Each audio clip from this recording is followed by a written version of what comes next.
I have met so many manipulative people because of my gang stalking operation. I've been manipulated so much in so many ways for so long that I nearly went crazy. It got to the point where I began to believe I was being attacked with directed energy weapon. I believed these gang stalkers were able to see and hear my thoughts, and even believed that gang stalkers spoke straight into my mind using V2K technology.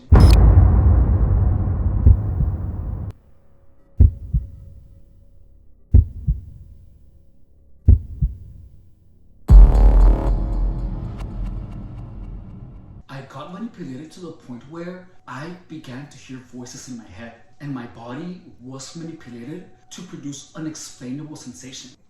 I can make the claim that I have been manipulated to the point of madness. During the encounters with these manipulative psychopaths, I made a lot of observations. Those observations allowed me to see the intentions of a person only by looking at how they move and even by listening to their tone of voice. Gang stalkers, when they are manipulating you, they have a very particular tone of voice. They have this air of arrogance, and there is a slight undertone of aggression. I want to share with you an experience with a gang stalker that I found thought-provoking. This experience made me wonder the intentions of people who preach to others not to be vengeful. The people who claim that the universe will somehow punish the ones who wronged you. This experience made me wonder the intentions of people who preach to others not to be vengeful. The people who claim that the universe will somehow punish the ones who wronged you. I guess it depends, right? If someone who cares for you sees you distraught and angry due to a situation you cannot do anything, a friend might say things to make you feel not so powerless, to give you real comfort via an illusion of justice. A manipulator, however, will shamelessly turn a well-intended saying into a perversion. My first day of being at the shelter, the very first time I walked into my bedroom, the first thing I heard was a 45-year-old Cuban man going, ugh. I immediately made the assumption that he was a gang stalker. That was the only possible reason anyone would express disdain at the mere sight of me. No smart person would be rude to someone they didn't know, especially knowing they're about to share a room with you. I looked at his face and he didn't look stupid, so I concluded he was either just an a-hole or he was a gang stalker. Later on, that very first day, out of nowhere, he got into my face like this and told me, "I'm glad all of this is happening to you. That's what you get for messing with the wrong person." From the very first day, this guy stole, messed with my belongings, he was rude as hell, and on top of that, he was doing all the gang stalking things. Since we were roommates, we inevitably had a couple of conversations. I was never antagonizing, but if I knew back then what I know now, I would have definitely asked him to not speak to me unless it was absolutely necessary. One day, out of the blue, this man asked me, if you had an opportunity to get even, would you take it? Look, to be honest, I'm not the type of person to seek revenge. Spending time trying to harm someone seems wasteful to me. I'd rather spend that time improving my situation however I can. That's not what I told him though. I wanted to discourage him from messing with my belongings. So I told him,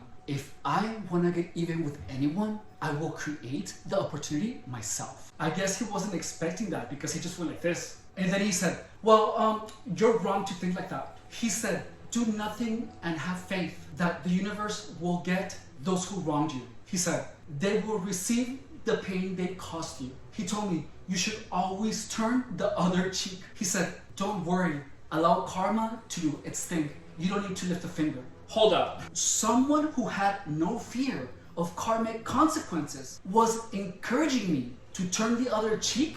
The arrogance in his voice was clearer than the words he spoke. While he was saying those things, his gestures were grandiose, as if he believed himself to be some type of prophet. He held his nose up high and spoke as if he was on a podium reading poetry. What's worse, his entire physicality expressed his utter confidence in me accepting his teachings as doctrine. I wasn't angry at him because of his intent of conditioning me to turn the other cheek or to let karma do its thing. I was angry because he believed I was stupid enough to believe him. This man who had done nothing but mess with me from the very first second I walked into the bedroom. He thought I was stupid enough to believe that he was actually trying to be helpful. Anyone who has gang stalked you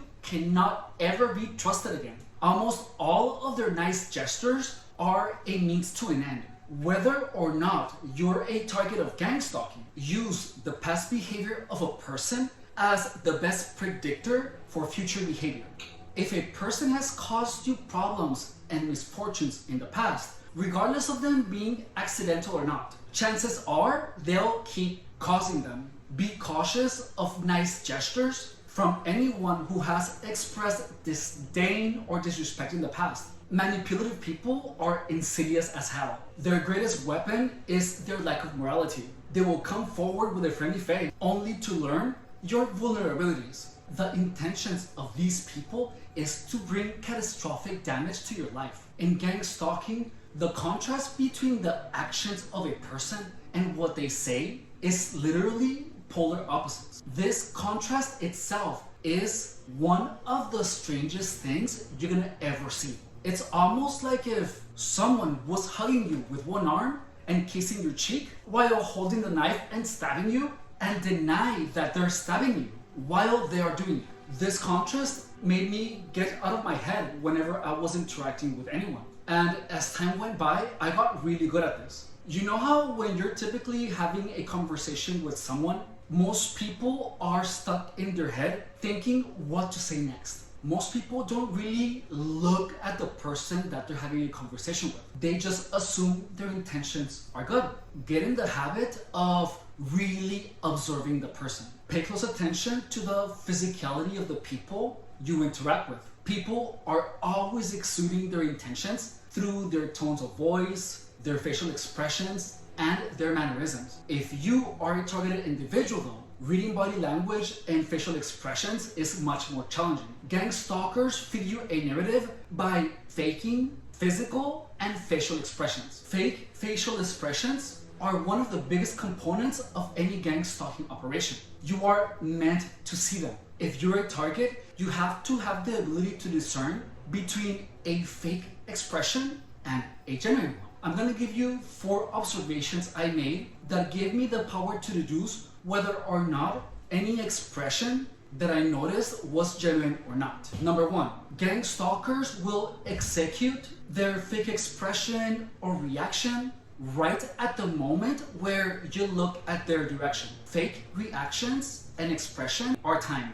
The body doesn't wait for an observer to react. The physical manifestation of an emotion or a reaction is immediately after the action has taken place. If you take an action, turn around, and you see a gang stalker express anger, the expression of anger was fake because the expression should have happened immediately after you did the action. The fact that you saw it 2 or 3 seconds later after you did the action tells you in itself that the expression or reaction you saw was fake. Genuine reactions or expressions of emotion are not timed to your eyes. Gang stalking emotions are. Gang stalkers are gonna wait for you to look at them to express anger or whatever. If the expression or reaction happens right when you're looking at the gang stalker, it's fake. It's not a reaction, it's a performance. Number 2, if you notice a gang stalker put himself first in your field of vision before reacting or expressing any emotion, is fake. Fake expressions and reactions are meant for the target to see. Real expressions are not.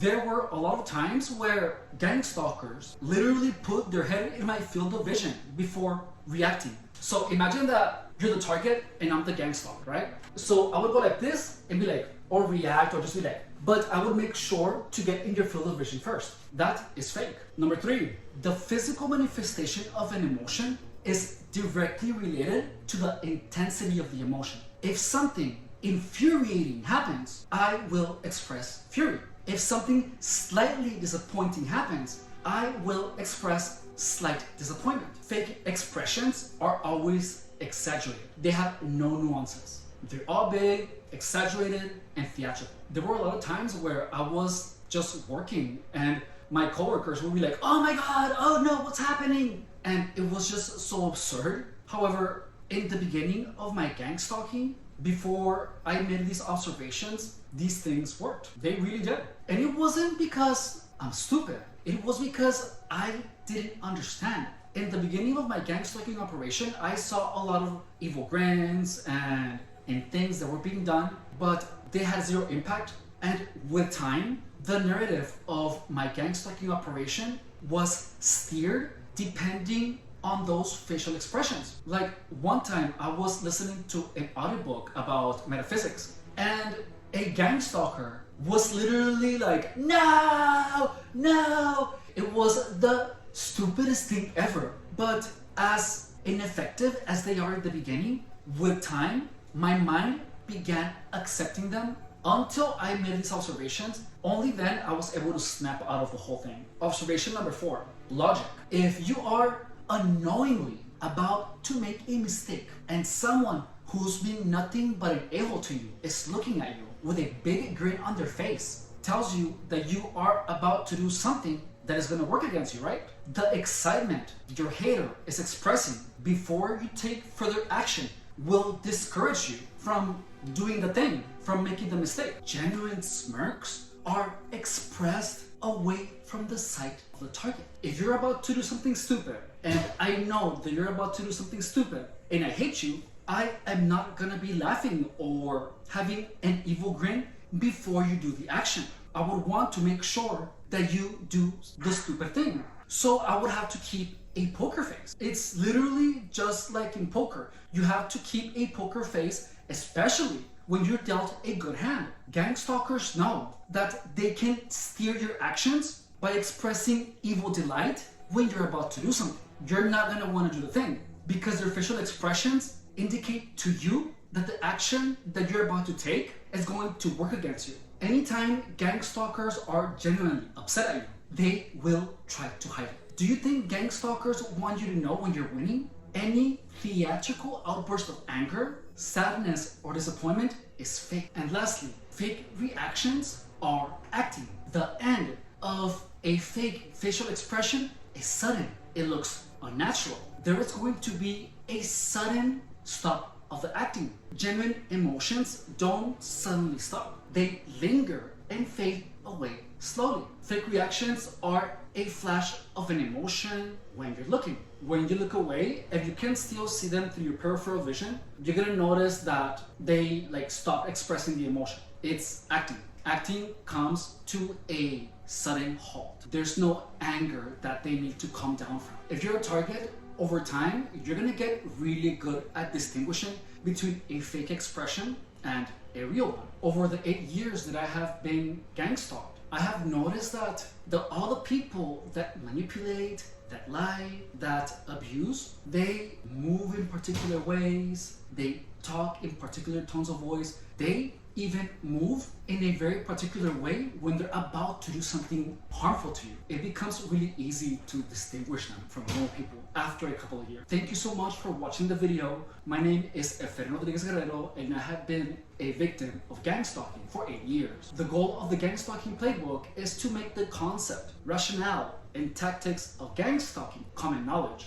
Gang stalking is only successful because there is hardly any practical and helpful information out there. If I had known all the things that I know now when I realized I was being gang stalked, I would have done everything completely different. These videos are intended to not only help current victims of gang stalking understand what's happening to them, but also to spread awareness of gang stalking. But not the awareness about the V2K, the technology, not the misinformation of gang stalking, but the actual psychological aspect of gang stalking. If this video helped you, entertained you, or added value to your life, I would highly appreciate it if you would subscribe, push the like button, share it in your social media, or write a comment. Any of those ways to support the channel will help me spread awareness of gang stalking. And by doing that, you will be helping thousands of victims of gang stalking. around the world. If you would like to show your support in another manner, there are memberships open to the channel for $4.99 a month. Additionally, there is also a link to my PayPal in the description of the channel. Thank you so much for investing your valuable time watching my content. I love you, and I will see you on my next video. Take care.